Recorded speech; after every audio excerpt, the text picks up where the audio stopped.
at this point, it's completely irrelevant to what this country is going through right now. But she did watch the president's speech, and we checked back to see if President Obama changed her mind. It was insignificant, and it wasn't anything new that we didn't expect. I mean, it has been the same speech with every president, pretty much, of the United States.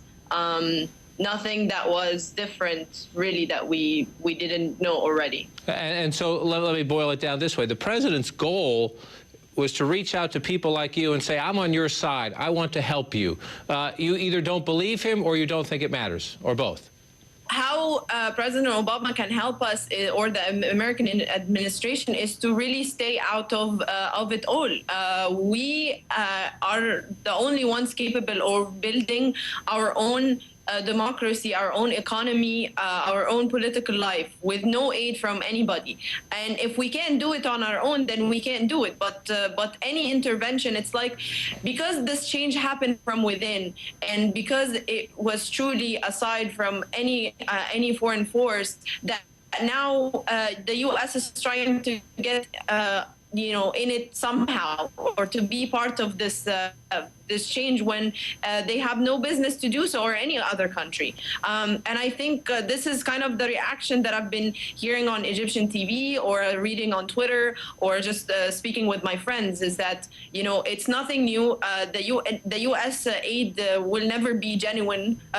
It will be in favor of something else. And this takes us back to the old cycle that we want to end.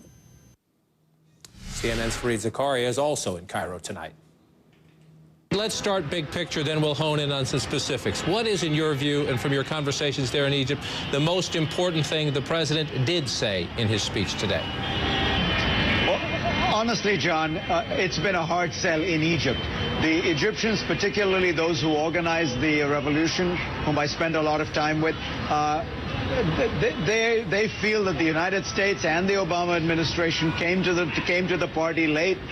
They offered very little, so they were a hard sell. I don't think that there was anything that President Obama said that really swayed them. I would argue that he did try to present at the broadest level the idea that the United States is squarely behind this democratic wave, that while there are going to be variations from country to country, in general, the United States supports what is going on in the Arab world, and he tried to put the United States behind the aspirations of the Arab people. I think it will take more than simply saying it to convince the Arab people of that. And that's what I've been discovering talking to people here. And to that point, how hard is it, at a time when we know U.S. credibility is low to begin with, for the president to sell himself as a friend of reform when even he admits there are inconsistencies, and critics would say hypocrisies, in his approach? That, yes, he would say that Mubarak must go, that Gaddafi must go, but he won't say Assad must go. Yes, he will talk against the violence in Syria and against the violence in Libya, but he is not as forceful when it comes to Bahrain, and he was silent when it comes to Saudi Arabia.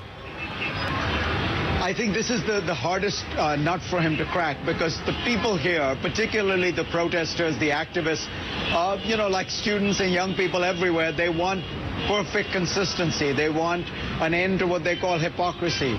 And some of that they mean with regard to the Israel versus the Arab countries, but a lot of it they mean relating to the issues you just laid out.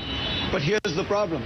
The United States, Obama is not simply the professor-in-chief of the United States. He's the president. He has to worry about American interests. And the reality is that in foreign policy, you can't treat all these countries the same. There are going to be differences. For example, the big one you mentioned is Saudi Arabia. But the United States cannot take cannot agitate for reform in Saudi Arabia, because instability in Saudi Arabia would be devastating. Instability in Saudi Arabia would mean $250 a barrel oil. It could well mean that the Western world, indeed the whole world, would be plunged into another global recession. Now, he has to balance that against the democratic aspirations of people in the Arab world. No president is ever going to be able to be perfectly consistent. And so he's going to have to live with the fact that for many people in the Arab world, particularly some of the activists, He will be seen as inconsistent. He will be seen as a hypocrite. I would argue, you know, when you're a politician, when you're a president, when you're looking after national security, it comes with the territory. Comes with the territory. Near the end of the speech, the president turned to the generations-old problem in the region, the Israeli-Palestinian conflict. And the White House viewed this as an even-handed speech. He said on the one hand, he wants Israel to think about going back to the 1967 borders. He said the Palestinians, especially the Hamas faction within the Palestinians, need to come to the table ready to recognize Israel. And yet, Fareed, the Israeli Prime Minister, Benjamin Netanyahu, immediately said no and said he expects President Obama, he used the term expects the United States president to keep a commitment George W. Bush made that Israel would not be held to the old borders. What do you make of that?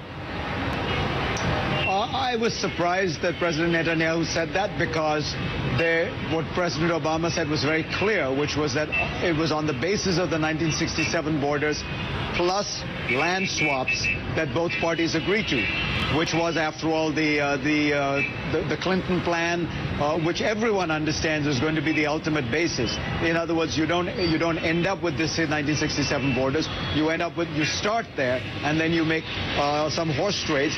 The Palestinians, for example, need a corridor of land that would connect Gaza with the West Bank. So obviously they would have to give up a certain amount of land. I think it speaks to the fact that Prime Minister Netanyahu really does not want to move forward and is searching for any excuse. What President Obama said, I thought, was extremely even-handed. He condemned Hamas. He said the Israelis are correct not to negotiate with Hamas, called on them to renounce terrorism, called the pact between Hamas and the Palestinian Authority troubling. As far as I could tell, he said everything he could say to make clear that he affirmed Israel's security, offered it assurances.